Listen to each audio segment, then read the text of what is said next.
tetap kita panjatkan kehadirat Allah Subhanahu wa taala karena sampai saat ini kita bersyukur banyak nikmat yang sudah kita dapatkan dan bahkan Alhamdulillah. masih akan diberi lagi oleh Allah Subhanahu wa taala.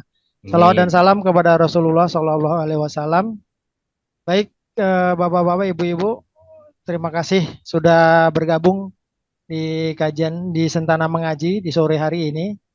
Bertepatan dengan tanggal 14 Rajab 1445 Hijriah atau tanggal 26 Januari di 2024. Kajian kita pada sore hari ini nanti Bapak Ustadz Salim akan menjelaskan dengan judul Kemuliaan Akhlak Ahlussunnah wal Jamaah.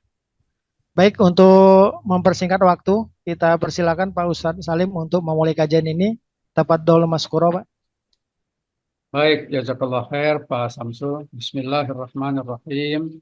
Assalamualaikum warahmatullahi wabarakatuh. Waalaikumsalam warahmatullahi wabarakatuh.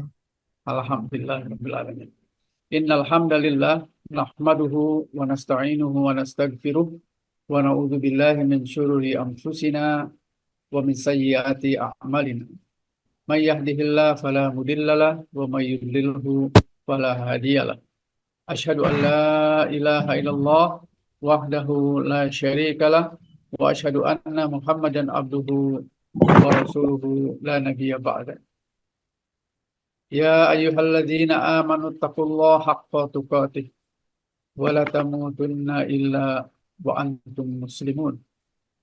Ya ayyuhan nasu taqu rabbakumul ladzi khalaqakum min nafsin wahidah wa khalaqa minha zawjaha wa batha minhuma rijalan katsiran wa nisaa'a wattaqullaha alladzi tasaaluna bihi wal arham innallaha kana 'alaikum raqiba. Ya ayyuhalladzina amanu taqullaha wa qulu qawlan sadida yuslih lakum a'malakum wa yaghfir lakum dunubakum wa may yuti'illaha wa rasulahu faqad fawzan 'azima. Amma ba'du.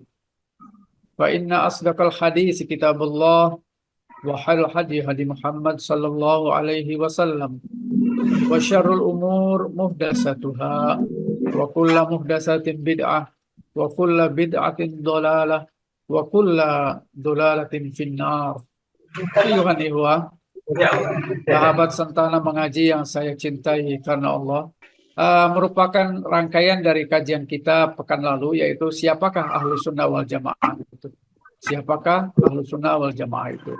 Pekan lalu kita secara panjang lebar sudah untuk menjelaskan bahwasanya orang-orang yang mengaku atau mengklaim dirinya Ahlus Sunnah wal Jamaah itu adalah orang-orang yang harus sesuai dengan apa yang didefinisikan, dimaknai, difahami oleh para sahabat, ya, yaitu orang-orang yang telah mendapatkan pendidikan langsung dari Nabi Shallallahu Alaihi Wasallam dan telah mendapatkan ridho dari Allah Subhanahu Wa Taala dengan sebutan radhiyallahu anhuma, ya, sehingga ya yang disebut dengan Ahlus Sunnah wal Jamaah itu adalah perorangan ataupun kelompok orang yang berpegang teguh, ya, kepada sunnah dan mengikutinya, ya, dan mengikutinya.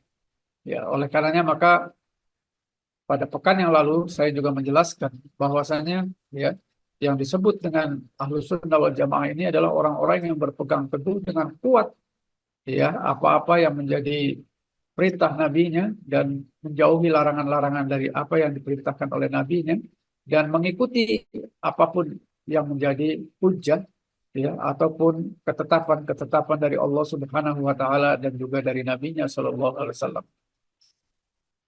Saat ini kita akan berbicara tentang bagaimana akhlak mereka itu. Bagaimana akhlak orang-orang yang menyebut dirinya Ahlus Sunnah wal Jamaah itu.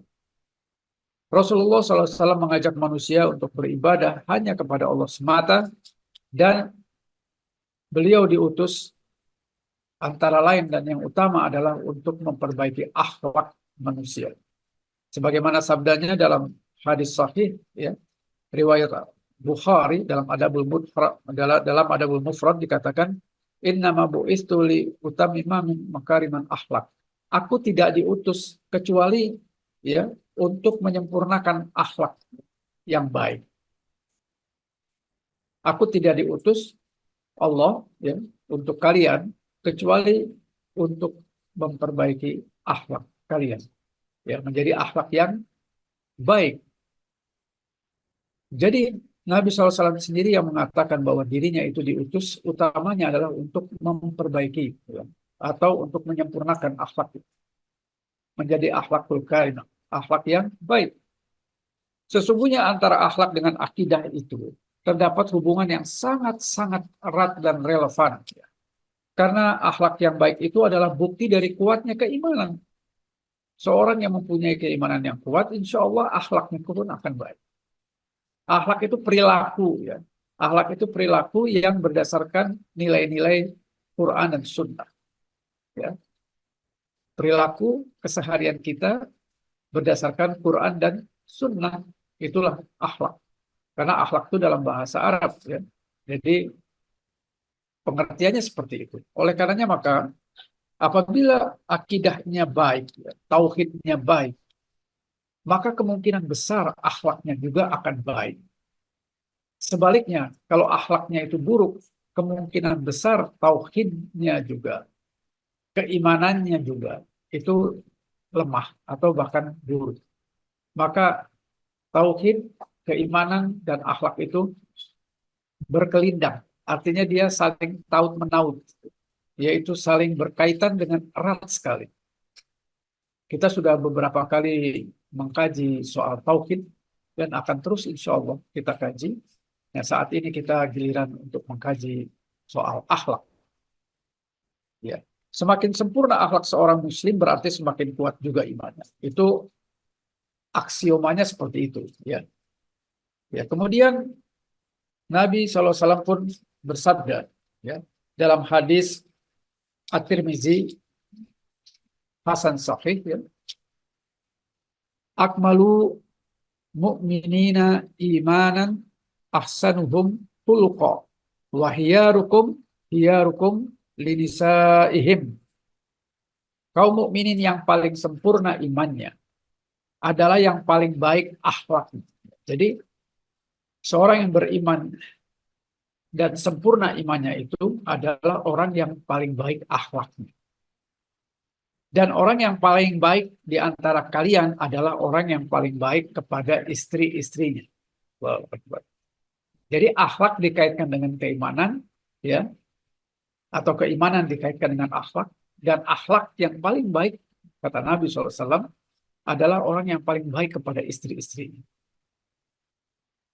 Jadi di sini ada sebuah parameter, ya, hubungan rumah tangga antara suami dan istri itu dikaitkan dengan keimanan dan akhlak.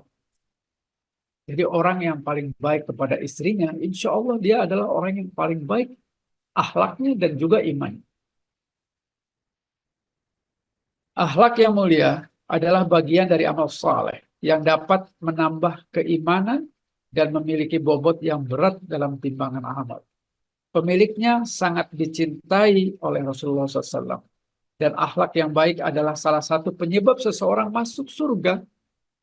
Sebagaimana hadis Nabi SAW, ya, tidak ada sesuatu pun yang lebih berat dalam timbangan seorang mukmin di hari kiamat kelak dibandingkan dengan akhlak yang baik.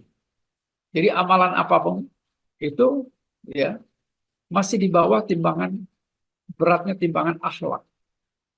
Dan sesungguhnya Allah sangat membenci orang yang suka berbicara kotor. Nah, ini juga dikaitkan nih. Akhlak dengan kebiasaan berbicara yang kotor. Kita tahu bagaimana yang dimaksud dengan berbicara yang kotor, ya. Tentu berbicara yang tidak senonoh, ya, tidak pada tempatnya, ya, dan memang kurang enak didengar, ya, dan menjadi hal yang secara umum orang mengatakan bahwa ini adalah tidak baik. Beliau bersabda juga, sesungguhnya orang yang paling aku cintai di antara kalian dan yang paling dekat majelisnya denganku di hari kiamat adalah orang yang paling baik akhlaknya di antara kalian. Nah, ini juga statement Nabi SAW tentang akhlak itu, ya, menjadikan kita dekat dengan Nabi SAW di surganya kelak. Dan Nabi berada di mana? Jannatul Firdaus, surga yang tertinggi. Surga yang tertinggi. Ada sekian banyak tingkatannya. Dan Nabi itu berada di surga dengan tingkatan yang paling tinggi. Dan Nabi katakan, orang yang akhlaknya paling baik akan bersamaku di hari kiamat kelak dengan surga. Berarti kita akan bersama dengan Nabi SAW, ya, apabila kita mempunyai akhlak yang baik. Dalam sebuah riwayat lain disebutkan, Nabi pernah ditanya tentang kebanyakan yang menyebabkan manusia masuk surga, maka beliau menjawab, takwa kepada Allah dan akhlak yang baik. Jadi orang yang paling banyak masuk surga itu orang yang bertakwa dan orang yang paling baik atau orang yang berakhlak baik. Jadi akhlak baik itu ya menyertai ketakwaan dan menyebabkan seseorang dimasukkan Allah ke dalam surga. Dan ketika ditanya tentang kebanyakan yang menyebabkan manusia masuk ke dalam neraka, maka Nabi SAW menjawab, penyebab sebagian besar orang masuk neraka itu adalah mulut dan kemaluan. Mulut dan kemaluan. Kita sudah pernah bicara tentang di majelis ini, yaitu belajar diam. Ya, kalau saudara yang ikut ya atau teman-teman yang senantiasa setia mengikuti, beberapa pekan yang lalu kita bicara tentang belajar diam. Artinya apa? Jaga lisan. Ya, saya sedikit ya mengingatkan pada waktu yang lalu itu Nabi SAW ya berkata kepada Mu'adz bin Jabal, ya sahabat dekatnya, tahukah kalian atau tahukah engkau wahai Mu'adz apa penyebab segala perkara masalah itu? Apa penyebab segala perkara masalah itu? Mu'adz menjawab, bala ya Rasulullah, tentu aku ingin dengar apa sih penyebab segala permasalahan itu. Lalu Nabi memegang lisannya, kufa alaika hadza, kufa alaika hadza. Inilah lisan inilah yang menyebabkan, mulut inilah yang menyebabkan segala permasalahan itu ada. Pokok dari segala perkara itu adalah lisan, lisan, lisan. Maka jagalah mulut kita, jagalah lisan kita. Dan ternyata Nabi katakan di sini bahwa mulut dan kemaluan itu adalah yang paling banyak mengantarkan manusia masuk ke dalam neraka. Waliyadzubillah ya. Kita berlindung kepada Allah dan kita beristighfar semoga Allah mengampuni segala dosa kita dan jangan sampai kita dimasukkan ke dalam neraka.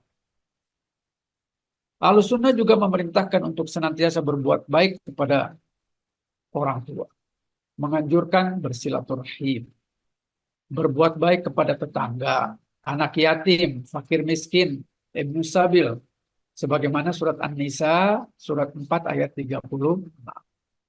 Jadi, kalau kita ingin berbuat baik, itu pun ada, gitu ya. Ada aturannya, ada petunjuknya. Surat An-Nisa itu, ya, ayat 36 tadi itu ada urutan-urutan. Yang pertama berbuat baik itu adalah dengan kita mengesahkan Allah. Itu yang pertama. Artinya kita menjauhkan diri dari syirik dan senantiasa bertauhid yang benar kepada Allah Subhanahu wa taala. Sembahlah Allah saja dan jangan mensyarikatkannya. Itu yang pertama. Lalu yang kedua, kita berbuat baik itu, ya, akhlak yang baik itu adalah akhlak kepada kedua orang tua. Jadi kedudukan kedua orang tua ini, birrul walidain ini adalah hanya satu tingkat di bawah kita taat kepada Allah dan Rasul. Betapa tinggi kedudukan orang tua kita ya. Dan berbahagialah yang masih memiliki kedua orang tua kita. Jangan sampai engkau sia-siakan. Mereka inilah pintu surgamu yang ada di dunia. Berbuat baiklah kepada mereka dan itu adalah perintah dari Allah Subhanahu wa taala. Baru setelah itu ya berbuat baik kepada para karib kerabat. Karib kerabat itu siapa? Saudara-saudara dekat kita. Ya, adik, kakak, ya, paman, bibi, keponakan dan sebagainya yang satu darah. Pereratlah silaturahim. Silaturahim ya, itu adalah mempererat hubungan kekerabatan. Cuman dalam bahasa Indonesia silaturahim atau silaturahmi sudah menjadi seolah-olah hubungan antara semua, baik kerabat maupun kawan biasa. Padahal kalau dengan kawan itu namanya ukhuwah, ya. Bukan silaturahmi. Tapi sudahlah, itu sudah menjadi bagian dari bahasa Indonesia yang artinya adalah hubungan baik antara siapapun.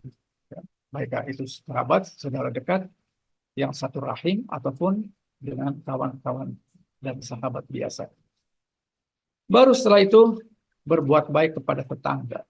Ya, ini urut-urutan. Kenapa tetangga? Karena tetangga itu, kata Nabi SAW, sampai-sampai aku merasa Jibril berkali-kali mengatakan berbuat baiklah kepada tetangga, berbuat baiklah kepada tetangga. Seolah-olah tetangga itu akan mendapatkan hak waris, kata Nabi SAW. Seakan-akan. Saking apa? Saking berulang kali Jibril mengingatkan kepadaku untuk berbuat baik kepada tetangga, berbuat baik kepada tetangga. Ada satu cerita, ya, sahabat berkata kepada Nabi SAW, ya Rasulullah, si fulana, wanita ya, itu senantiasa sholat malam rajin. Berpuasanya, puasa sunnah rajin. Tapi dia suka menyakiti tetangga dengan lisannya. Bicara yang tidak menyenangkan. Bagaimana kira-kira? Apakah dia masuk surga? Kala, kata Nabi. Tidak. Dia finnar, kata Nabi. Dia masuk neraka. Bayangkan ya, berbuat ya tidak baik kepada tetangga itu menyebabkan seseorang masuk neraka meskipun ibadahnya baik. Gitu.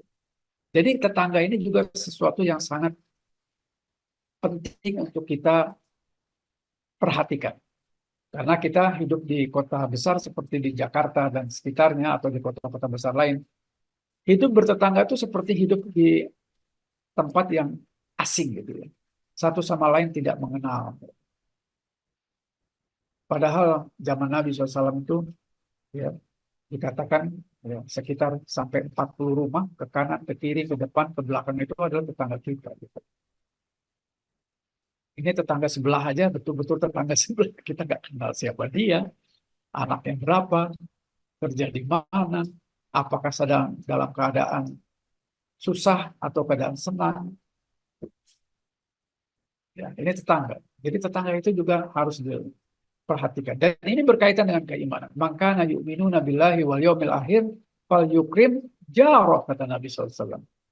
Barang siapa yang beriman, nah ini orang dipertaruhkan keimanan kita dengan tetangga ini. Barang siapa yang mengaku beriman kepada Allah dan hari akhir, hendaklah dia memuliakan, berbuat baik kepada tetangganya. Jadi ini berbuat baik, akhlak ya, akhlak kita kepada tetangga. Bahkan di zaman Nabi SAW, Nabi punya tetangga seorang Yahudi yang belum Islam, dan dia pada waktu itu sakit dan Nabi menjenguk. Ya. Lalu si anak muda ini ya melihat kepada Nabi, Nabi mengatakan, "Qul la ilaha illallah," dan engkau dengan itu aku berdoa untuk keselamatanmu di akhirat kelak. Orangnya si anak muda ini melihat kepada bapaknya. Bapaknya tentu kafir, belum muslim. Dia juga masih belum muslim. Lalu apa kata bapaknya? Ikuti Abu Qasim. Abu Qasim itu sebutan ataupun ya Nabi SAW. Qasim adalah anak Nabi SAW yang pertama, laki-laki. Ikuti Abu Qasim. Maka dia bersyahadat dan meninggal. Ini tetangga. Dan Nabi mengatakan insya Allah dia selamat. Kemudian akhlak yang baik berikutnya adalah kepada anak yatim. Berapa banyak anak-anak yatim? Apalagi kita lihat saudara-saudara kita yang di Gaza itu ya. Berapa banyak ditinggal syahid oleh bapak dan ibunya. Bahkan mereka pun si anak-anak ini syahid. Siapa yang akan mengurus mereka? Mereka anak-anak kecil yang tidak mempunyai daya upaya. Maka kita wajib untuk memberikan, mensantuni mereka. Akhlak berbuat baik kepada anak-anak yatim. Kemudian baru fakir miskin dan ibnu sabil. Ibnu sabil itu orang yang dalam perjalanan. Ada dalam riwayat lain itu artinya orang yang punya hutang piutang. Itu pun perlu dibantu. Tapi yang betul-betul kelilit utang dan dia tidak sengaja ataupun tidak mampu. Bukan orang yang mampu dan hanya kerjanya hutang-hutang, hutang-hutang, lalu tidak punya niat bayar. Itu bukan orang yang termasuk yang harus dibantu. Tetapi yang harus dibantu betul-betul orang yang sudah berusaha lalu terlilit hutang karena satu dan lain hal, bangkrut dan lain-lain. Dan itu perlu dibantu. Nah ini ya beberapa ya contoh akhlak-akhlak ya. Dan para sahabat saudaraku sebagaimana yang termasuk dalam golongan Ahlus Sunnah wal Jamaah ini luar biasa akhlak mereka itu ya. Mereka berlomba-lomba untuk membantu dan membantu memberikan sebagian besar dari harta kekayaannya untuk kepentingan fi sabilillah di jalan Allah. Apakah jihad, apakah membantu orang yang kesulitan dan banyak lagi. Dan Allah menjanjikan kepada kita semua, barang siapa yang membantu saudara yang sedang dalam kesulitan, Allah akan membantunya untuk memberikan kemudahan kepadanya. Jangan pelit, jangan kikir, jangan kedekut, jangan tipu sana tipu sana ya, tipu sana tipu sini untuk kepentingan kepentingan pribadinya, kepentingan duniawi, dengan berbohong sana, berbohong sini. Waliyadzubillah. Itu dosa di atas dosa ya, berlipat-lipat. Karena semua kita akan dihisab dengan niat kita. Innamal a'malu binniyat wa innamal likulli imrin ma nawa. Semua perbuatan kita itu tergantung kepada niat kita dan akan diganjar sesuai dengan niatnya itu. Meskipun kelihatan baik tapi niatnya buruk, maka niatnya itulah yang akan menjadikan ya parameter, indikator apakah dia akan diterima atau tidak. Maka luruskan niat. Luruskan niat hanya karena Allah Subhanahu wa taala. Apapun itu. Jangan tinggalkan Allah. Allah terus, Allah lagi, dan Allah selamanya. Iyyaka na'budu wa iyyaka nasta'in. Kita hanya mengabdi, abdi dalam ya kalau di keraton itu. Kita hanya mengabdi kepada Allah. Orang-orang abdi dalam aja mengabdi kepada sultan dengan luar biasa. Kita mengabdi kepada penciptanya sultan. Kita mengabdi, beribadah, mengabdi hanya kepada Allah dan minta pun hanya kepada Allah. Itu janji kita yang kita ucapkan dalam surat Al-Fatihah minimal 17 rakaat dan 17 kali kita lakukan. Ini janji saudaraku. Jangan sampai kita ya melanggar atau mengingkari janji kita. Saudaraku yang saya cintai karena Allah. Ya. Kemudian Nabi SAW pun bersabda lagi, sesungguhnya Allah Maha Pemurah dan menyukai kedermawanan dan akhlak yang mulia serta membenci ya akhlak yang rendah dan hina. Sungguh akhlak yang mulia itu meninggikan derajat seorang di sisi Allah. Ya. Sesungguhnya seorang mukmin itu dengan sebab akhlak yang baik akan mencapai derajat orang yang saum di siang hari dan sholat di tengah malam. Allahu Akbar. Bayangkan orang yang akhlaknya baik itu, ya, itu mendapatkan ganjaran sama seperti orang yang saum di siang hari dan sholat malam di malam hari, sholat tahajud. Jadi kita tidak saum dan tidak sholat malam pun kita akan dapat pahalanya mereka itu. Kalau kita berakhlak baik, maka akhlak baik ini Allah. Ini sesuatu yang Allah berikan kemurahan kepada kita. Maka coba berakhlak baik. Ya. Salah satunya adalah senyum. Jangan sulit untuk bersenyum-senyum. Tapi senyum yang juga bukan mempunyai niat yang jelek. Ya. Senyum-senyum yang untuk ya maksiat juga ada. Ya. Tapi kita tentu senyum dalam kaitan untuk kebaikan. Ya. Senyumlah. Karena senyum itu adalah bagian dari sedekah gitu ya. Saudaraku yang saya cintai karena Allah. Akhlak yang mulia juga dapat menambah umur dan menjadikan rumah menjadi makmur. Ini adalah hadis dari Nabi SAW, yaitu hadis sahih riwayat Ahmad, yang disebutkan bahwa akhlak yang baik dan bertetangga yang baik, keduanya itu akan menjadikan rumah kita makmur dan menambah umur. Jadi siapa-siapa yang ingin rumahnya makmur, barokah, penuh dengan ketenangan, ketentraman, ya, dan dipanjangkan umur, berakhlak yang baik, dan utamanya berakhlak kepada tetangga. Sekali lagi disebutkan di sini tetangga. Dan jangan kita gengsi-gengsian siapa duluan gitu ya untuk menyapa tetangga. Barang siapa yang berbuat baik lebih dulu, itu akan tentu pahalanya lebih besar daripada orang yang terkemudian. Maka jadilah orang-orang yang menyapa lebih dahulu. Tidak ada yang dirugikan. Sekedar apa kabar Bapak? Assalamualaikum kalau sesama muslim. Qadarullah tetangga saya Nasrani. Setiap pagi kita jalan ketemu dan saling menyapa. Ya, menanyakan kabar, apa kabar, sehat. Tidak mengapa, ini muamalah.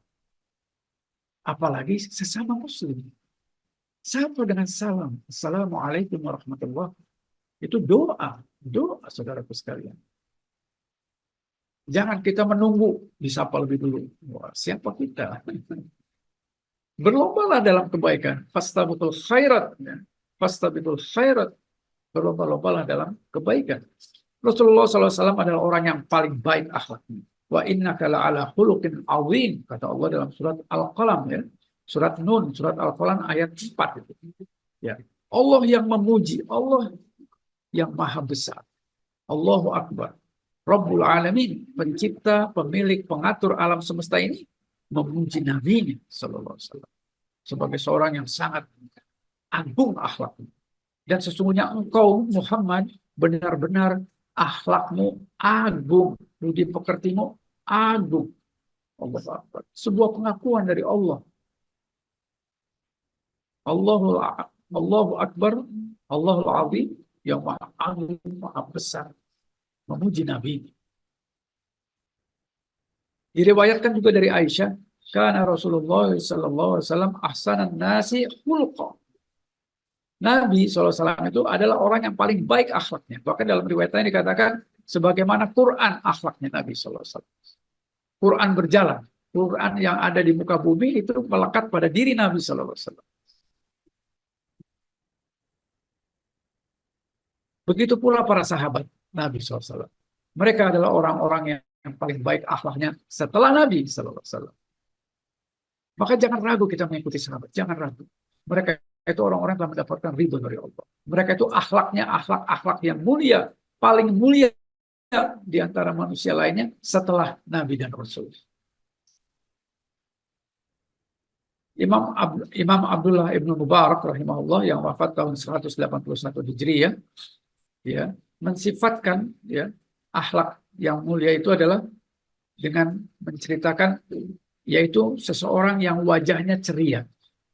Wajah yang kalau orang lain melihat merasa dingin, merasa adem, merasa tenang. Wajah ceria, full smile, senyum, yang orang kalau melihatnya tenang. Orang yang melihatnya merasa senang. Dan membantu orang dengan cara yang ma'ruf. Dan senantiasa mempunyai perilaku yang spontan, selalu ingin membantu orang lain. Dan menahan gangguan ya bagi diri sendiri dan orang lain. Jadi amar ma'ruf wa nahi munkar itu berjalan. Orang-orang yang demikian itulah yang mari kita sama-sama coba kejar. Ini nasihat untuk diri saya pribadi, keluarga saya, dan juga untuk sahabat-sahabat sentana ini. Karena tadi balasannya luar biasa. Bahkan balasannya bisa sampai memasukkan kita ke dalam surga. Contoh-contoh akhlak salafus saleh, kan? Orang-orang terdahulu yang akhlaknya mulia ini antara lain senantiasa ikhlas dalam berilmu dan beramal. Dan selalu takut dengan ria.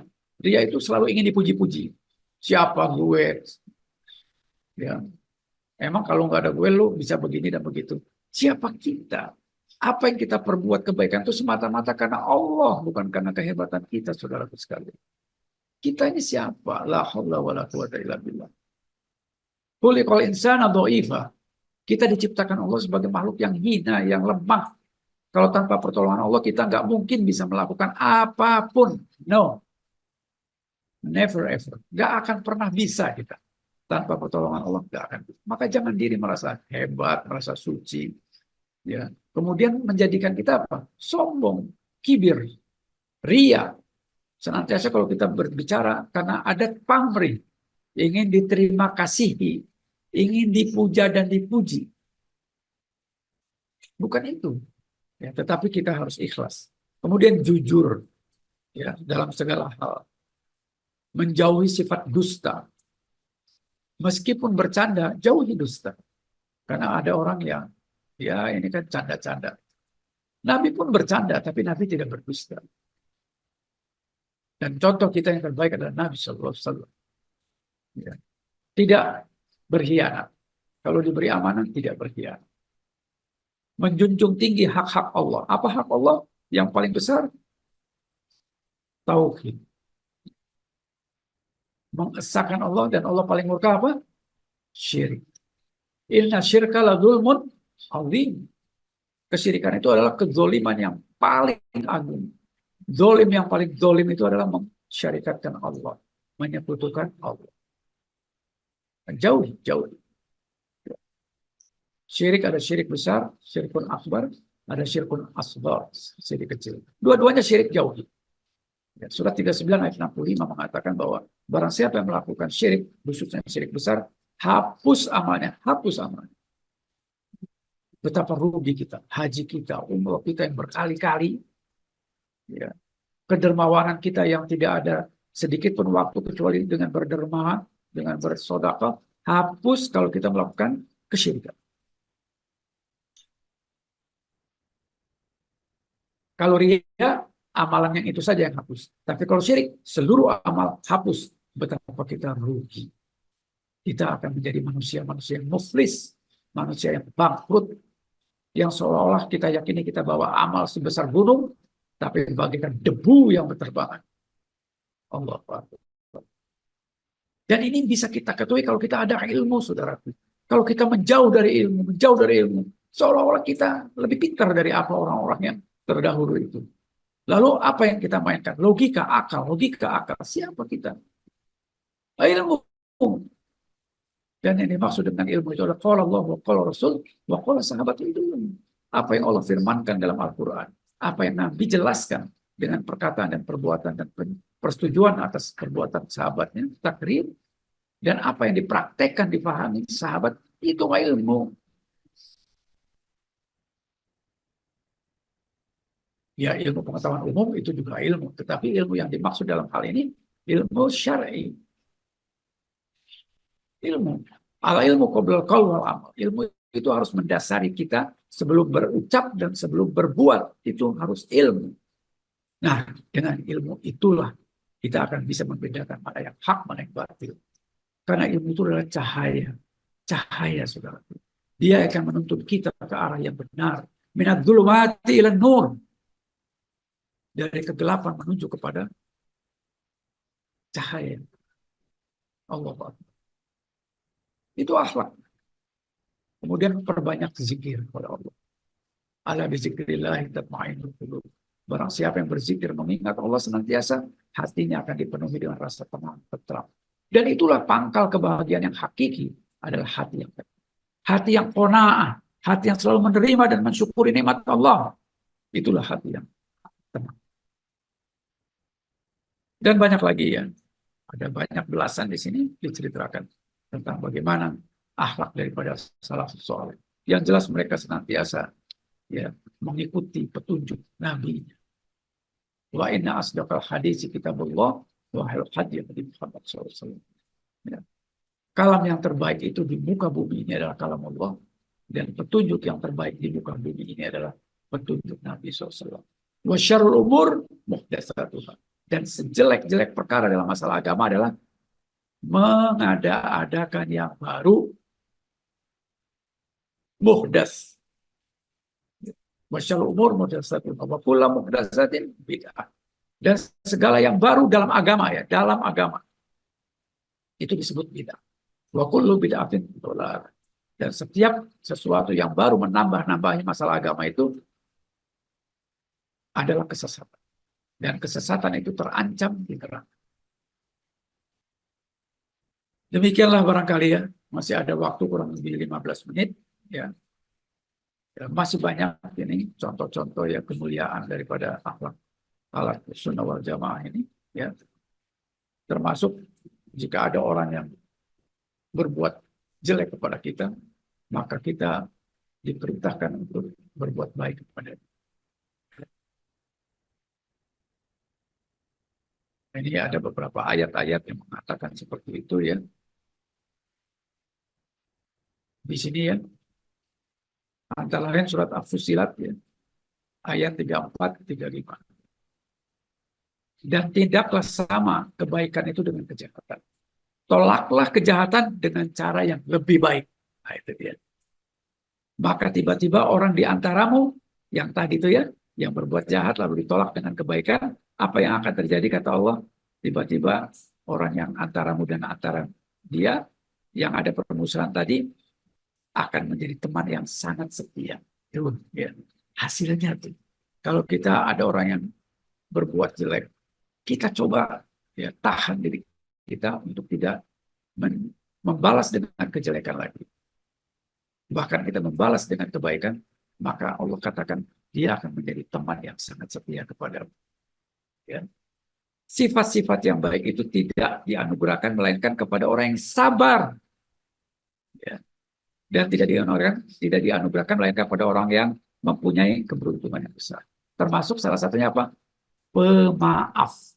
Jadilah orang yang mudah menjadi pemaaf. Memang tidak mudah memaafkan orang itu. Selalu ingat kita. Dendam kita. Wah, enak aja gitu. Dulu aku disakiti dan kamu tenang-tenang aja, bahkan sambil senyum-senyum. Menikmati itu penderitaan aku. Sekarang kamu minta maaf. No way. Tidak begitu. Islam mengajarkan jadilah pemaaf. Karena pemaaf itu termasuk salah satu sifat orang bertakwa. Dan orang yang bertakwa itu akan diberikan 4 faedah. Surat At-Tolak ya. Wa may yattaqillah yaj'al lahu makhraja. 1. Orang yang bertakwa itu akan diberikan jalan keluar yang terbaik dari semua permasalahan yang ada.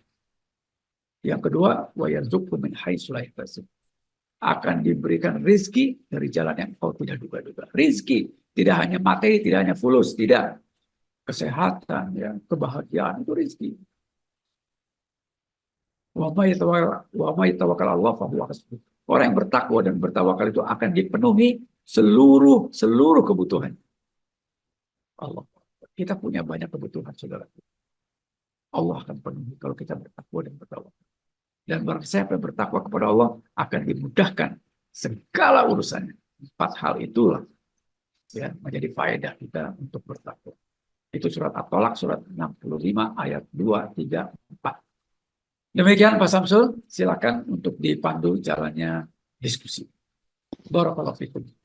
Baik, jazakallah khair Pak Ustadz Salim yang telah menjelaskan begitu detail tentang kemuliaan akhlak Ahlus Sunnah wal Jamaah. Mudah-mudahan kita semua mendapatkan atau bisa memiliki kemuliaan akhlak tersebut. Ini untuk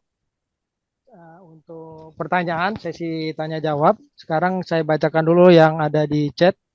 Assalamualaikum warahmatullahi wabarakatuh. Mohon pencerahannya untuk iman yang sering naik turun dan bagaimana supaya istiqomah. Terima kasih atas nasihatnya, Om Salim. Waalaikumsalam. Silakan Pak. Oke, baik Om Salim ya, dari TV Sofia. Baik, ini ponakan saya ya. Jadi saudaraku yang saya cintai karena Allah ya. Jadi yazid wa yankus. Ya. Iman itu yazid naik wa yankus turun.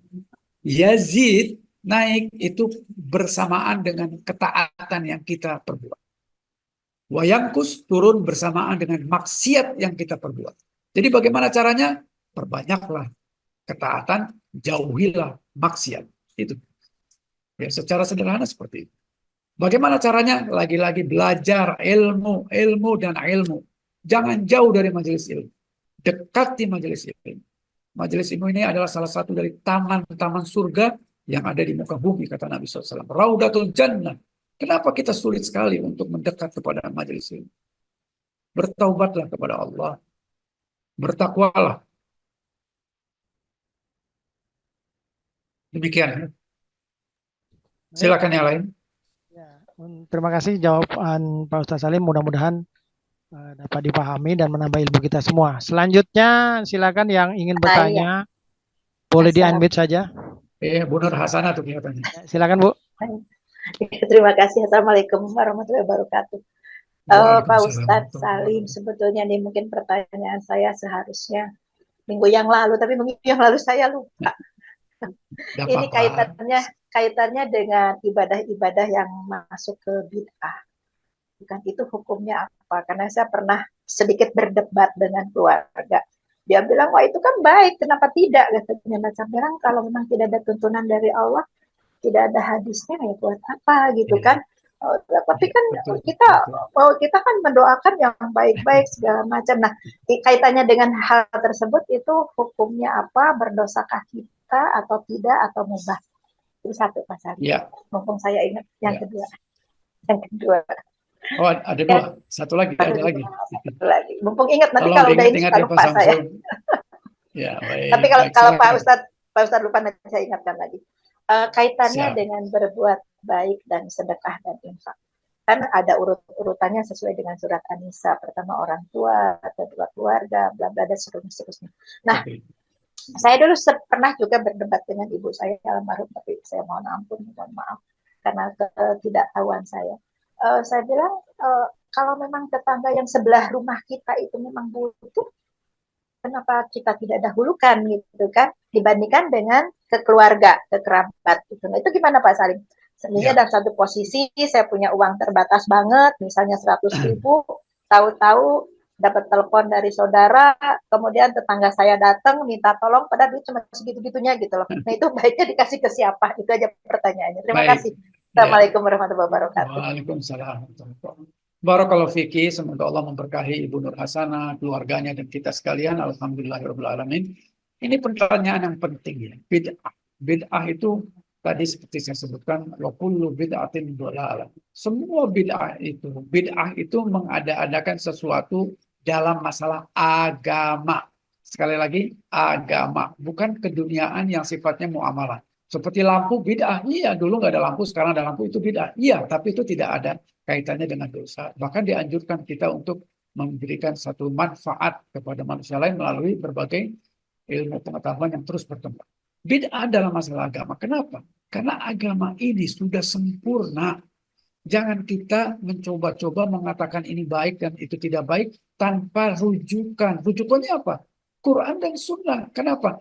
Itu sudah sempurna. Surat Al-Maidah, surat 5 ayat 3. Berulang kali saya ucapkan ini untuk mengingatkan diri kita semuanya. Al-yawma akmaltu lakum dinakum wa atmamtu alaikum ni'mati wa raditu lakumul islam dinan. Telah aku sempurnakan. Pada hari ini aku sempurnakan, kata Allah. Hari ini itu kapan? Yaitu haji wada. Nabi SAW sekali-kalinya haji, ya, yaitu haji wada di hari Jumat di Padang Arafah, turun ayat ini. Telah aku sempurnakan. Dan kurang lebih 83 hari setelah itu Nabi wafat. Jadi ini termasuk ayat-ayat terakhir yang turun kepada Nabi SAW. Telah aku sempurnakan. Sempurna sudah, agama ini sempurna. Tidak boleh kita tambah-tambah sesuai dengan logika kita, perasaan kita, ini kan baik, ini kan itu, ini kan. Enggak ada. Baik dan benar itu ukurannya adalah Quran dan Sunnah. Bukan perasaan, bukan akal kita, bukan. Akal dan perasaan kita harus tunduk mengikuti wahyu. Karena wahyu itulah absolut benar, pasti benar. Akal dan perasaan bisa jadi benar, boleh jadi banyak salah. Maka baik dan benar itu, apalagi dalam masalah agama, ukurannya adalah Al-Quran dan Sunnah dengan pemahaman sahabat. Ya. Kenapa? Sahabat itu orang-orang yang telah diridhoi Allah. Surat 9 ayat 100. Jadi, apakah berdosa? Berdosa, karena memang bid'ah itu adalah kesesatan. Dan saudaraku yang saya cintai karena Allah, antara maksiat dan bid'ah itu lebih mudah meninggalkan maksiat. Kenapa? Karena maksiat semua orang mengatakan itu jelek. Tapi kalau bid'ah seolah-olah itu baik, tetapi tidak ada tuntunannya, tidak ada rujukannya, tidak ada dalilnya. Sementara agama ini adalah dalil. Kita beragama itu pasti dengan petunjuk yang namanya dalil, yaitu petunjuk Nabi SAW. Jadi kalau Nabi tidak mengajarkan, Nabi tidak memerintahkan, Nabi tidak mencontohkan, lalu untuk apa? Gitu ya. Kita mengikuti atau melakukannya sendiri dengan satu kaidah tadi, ini kan baik. Iya, baik menurut siapa? Dalam masalah agama, baik dan benar itu menurut Quran dan As-Sunnah. Al-haqqu min rabbikum. Kebenaran itu datangnya hanya dan hanya dari Allah. Dan Allah tidak berbilang dalam masalah itu. Allah Maha Tunggal dan kebenarannya mutlak. Itu yang pertama. Yang kedua tentang urutan berbuat baik. Ya kalau kita belum tahu, ya sudahlah. Ya, kita beristighfar kepada Allah Subhanahu wa taala. Mohon ampun. Oh, namanya kullu bani Adam khata, kata Nabi SAW. Semua kita ini tidak mungkin tidak punya dosa, pasti. Pasti banyak dosa, banyak salah pasti. Wa khairul khata'un at-tawwabin. Dan sebaik-baik orang yang punya dosa itu, yang penuh bergelimang dengan dosa itu adalah bertaubat. Dan taubat itu tidak akan diterima dalam dua kondisi saja, yaitu pada saat matahari terbit dari tempat tenggelamnya dan pada saat nafas sudah berada di kerongkongan atau sedang nazar, sakratul maut. Di luar itu, insya Allah, Allah Maha Pengampun, Maha Penyayang. Baca surat 39 ayat 53. Surat Az-Zumar ayat 53. Wahai orang-orang yang melampaui batas, yang zalim pada dirinya sendiri, jangan kamu berputus asa atas rahmat Allah. Sesungguhnya Allah Maha Pengampun dan akan mengampuni bila kalian bertobat seluruh dosa-dosa kalian. Allahu Akbar. Jangan kita putus asa. Seberapa besarnya pun engkau datang ya kepadaku dengan sepenuh bumi dosa, aku akan datang kepadamu dengan sepenuh bumi ampunan, kata Allah. Itu dalam satu hadis qudsi. Allahu Akbar. Jadi mari kita sama-sama. Saya mengingatkan diri saya juga yang penuh dengan dosa ini, ya senantiasa bertaubat kepada Allah. Dan kalau sudah kita tahu ada ilmu, ya kita kembali kepada ilmu itu sebagai ya petunjuk untuk berbuat sebelum. Yang setelah itu ya kita terus mengikuti dengan ilmu. Maka datanglah majelis ilmu ya. Majelis ilmu ini insya Allah barokah menuntun kita. Jangan kita senantiasa disibukkan dengan dunia, kemewahan dunia yang pada akhirnya kita alhaakumut takasur hatta zurtumul maqabir. Apa artinya? Bermegah-megahan di antara kalian telah melalaikan kalian sampai kalian masuk ke dalam kubur, baru kelar urusan dunia, saudaraku sekalian. Ini nasihat untuk diri saya pribadi dan juga untuk kawan-kawan saya yang saya cintai karena Allah. Jangan sampai kita terlupakan kemewahan dunia. Kita hidup baina sittin wa sab'in, kata Nabi SAW. Kita hidup di muka bumi ini hanya umur 60-70. Dan kalaupun ada lebih dari itu, sangat sedikit. Dan biasanya sudah tidak bisa lagi menikmati kehidupan yang sebenarnya, bahkan banyak merepotkan orang lain yang masih hidup. Wallahu a'lam bishawab. Ya, wallahu a'lam bishawab. Semoga bermanfaat dan bisa menjawab pertanyaan Bu Nur sana. Mohon maaf lahir batin ya kalau ada yang kurang berkenan. Silakan yang lain. Ini banyak pertanyaan Pak Ustadz. Teman tadi ada pertanyaan yang kedua Ibu tadi itu yang urutan membantu. Iya, tadi sudah saya jawab. Udah ya? Saya udah jawab. Oke, siap. Sudah saya jawab. Baik, ya berikutnya ini ada pertanyaan kembali. Assalamualaikum Pak Ustadz. Mau bertanya apakah doa yang terbaik untuk orang tua kita yang meninggal dan suami kita yang sudah meninggal? Terima kasih. Wassalam. Waalaikumsalam warahmatullahi wabarakatuh. Ya. Barakallahu fiki. Semoga Allah memberkahi ini kakak saya ini ya, Ibu Fauzia, ya, keluarganya dan juga untuk kita semuanya. Doa yang terbaik adalah yang diajarkan Nabi SAW. Kalau untuk orang tua kita ya Rabbi firli wali walidayya warhamhum kama rabbayani shaghira, atau kita mendoakan suami kita ya juga Allahumma gfir lahu warhamhu wa'afihi wa'fu anhu. Itu doa-doa terbaik. Yang terbaik itu adalah kalau yang diajarkan Nabi SAW. Dan tentu banyak doa-doa lain yang diajarkan Nabi SAW berkaitan dengan orang yang sudah meninggal. Tapi paling tidak dua itu yang paling sederhana, yang paling mudah diingat. Ya. Atau kita datang berziarah ke kuburnya lalu berdoa dengan apa yang diajarkan Nabi. Ya. Assalamualaikum ahlan diyar minal mu'minin wal muslimin wa inna insyaallah bikum lahikum nas'allallahu alaikum afiyah. Atau cukup Assalamualaikum ahlul kubur. Sudah. Lalu kita datang berziarah, doakan Allah maghfir lahu warhamhu wa'afi wa'fu anhu. Kalau untuk laki-laki, untuk wanita pakai ha, Allah maghfir laha warhamha wa'afi wa'fu anha. Kalau umum pakai hum, Allah maghfir lahum warhamhum wa'afi wa'fu anhu. Insyaallah yang penting disertai dengan keikhlasan ya, dan doa itu betul-betul kita tujukan untuk mohon ampun kepada Allah. Itu, silakan yang lain.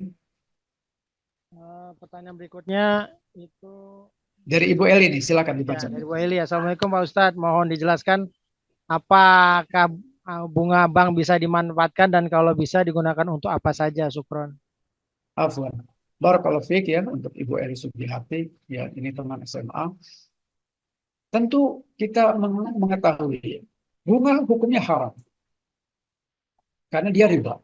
Dan itu fatwa MUI pun sudah mengharamkan. MUI, Majelis Ulama Indonesia pun sudah mengharamkan. Ya. Apalagi ya apa yang diajarkan Nabi SAW itu termasuk riba. Riba itu baca surat Al-Baqarah dari mulai 275 sampai 279. Ya, itu bagaimana hukum tentang riba. Bahkan riba itu ya kata kalau saya nggak keliru di surat Al-Baqarah ayat yang 279-nya, seperti memaklumatkan, yang memerangi, seperti apa memaklumatkan, mengumumkan perang kepada Allah dan Rasul. Jadi kalau kita bandel ya, masih terus-terusan kita pakai bunga, itu sama dengan kita memaklumatkan, mengumumkan perang kepada Allah dan Rasulnya. Siapa yang bilang? Baca surat 2 ayat 279. Itu surat Al-Baqarah ayat 279 mengatakan bahwa kita seperti mengumumkan perang kepada Allah dan Rasulnya. Kalau kita masih terus bergelimang dengan riba, bunga. Lalu apakah bisa dipakai? Sebagian mengatakan jangan kita ambil kalaupun terpaksa ya, terpaksa lalu ya misalnya ada gaji kita melalui itu atau apa, lalu ada manfaat yang meskipun sekecil apapun, bunganya jangan diambil tapi disalurkan untuk kegiatan-kegiatan umum ya yang tidak ada hubungannya dengan membuat musola atau apa, tapi kegiatan umum, bikin jalan, WC umum, apa seperti itulah. Jadi untuk daripada itu manfaat untuk orang lain yang dipakai untuk kegiatan yang jahat dan bagaimana itu kegiatan untuk manfaat keumuman. Tapi kalau tidak kita kalau bisa kita sama sekali jangan bersentuhan dengan itu. Bank-bank syariah sudah banyak sekarang, banyak pilihan. Dulu mungkin hukumnya darurat, tetapi sekarang pilihannya sudah banyak. Bank syariah sudah banyak dan sebagainya. Wallahu alam, barangkali itu ya Ibu Eli ya, mohon maaf lahir batin kalau ada kekurangan dan kurang berkenan. Silakan yang lain. Baik, jazakumullah khairan. Hari ini pertanyaan cukup banyak. Waktu sudah menunjukkan jam 5 lewat, Pak Ustadz Salim. Terima kasih, jazakumullah khairan. Semoga nanti minggu depan nanti banyak pertanyaan lagi. Silakan closing statementnya, Pak Ustadz Salim. Alhamdulillah, barakallahu fikum. Semoga Allah memberkahi majelis ilmu kita ini. Dan sekali lagi saya menghimbau dan juga mengingatkan pada diri pribadi saya, bersemangatlah dalam mencari ilmu. Ya, kalau kajian ini 1 pekan sekali hanya 1 jam, apalah artinya dibanding dengan kita mencari dunia yang tidak habis-habisnya. Dalam 1 pekan aja kita, dalam 1 hari aja 24 jam, kali 7, ya udah berapa ratus jam. Kita hanya sisihkan 1 jam saja. Kok susah? Kok tetap kita itu mencoba untuk seolah-olah ada yang lebih penting daripada ini. Bukan saya mengatakan bahwa ini penting karena kajian saya. Tidak, sama sekali. Silakan ikut kajian siapapun. Selama itu mengikuti Quran dan Sunnah dengan pemahaman sahabat. Kan itu yang insya Allah selamat. Ya. Tetapi sisihkanlah ya, untuk ilmu. Karena barang siapa yang datang ke majelis ilmu itu, Allah akan berikan manfaat, faedah yang luar biasa. Saya tidak bosan-bosannya. Paling tidak ada 4 ya. Kita pertama akan didoakan malaikat. Doanya apa? Minta diampuni. Kalau malaikat berdoa kan insya Allah dikabulkan. Yang kedua, Allah akan berikan ketenangan, sakinah. Lalu Allah akan ampuni dosa kita. Allah akan sebut nama kita itu di penduduk langit di sana. Siapa penduduk langit itu? Malaikat. Kita disebut-sebut oleh Pak RW aja udah senang, disebut-sebut oleh direktur kita udah senang. Wah, dibuka gitu supaya cepat kering ya. ini baik, si itu baik gitu ya. Nah ini Allah yang menciptakan alam semesta menyebut-nyebut nama kita di antara penduduk langit. Oh si ini sedang mengikuti majelis ilmu, sedang belajar ilmu Quran dan Sunnah dengan pemahaman sahabat. Tentu kita akan sangat-sangat berbangga hati. Ini majelis ilmu. Belum lagi Nabi mengatakan majelis ilmu itu adalah Raudatul Jannah, taman-taman surga. Allahu Akbar. Kita sia-siakan. Jangan. Jadi ayo kita berdoa sekali lagi. Allahumma inni as'aluka ilman nafi'an. Ya Allah berikanlah kami semuanya ilmu yang bermanfaat, wa rizqan thayyiban, rizki yang baik, wa amalan mutaqabbalan, dan amal-amal kita ini semua mudah-mudahan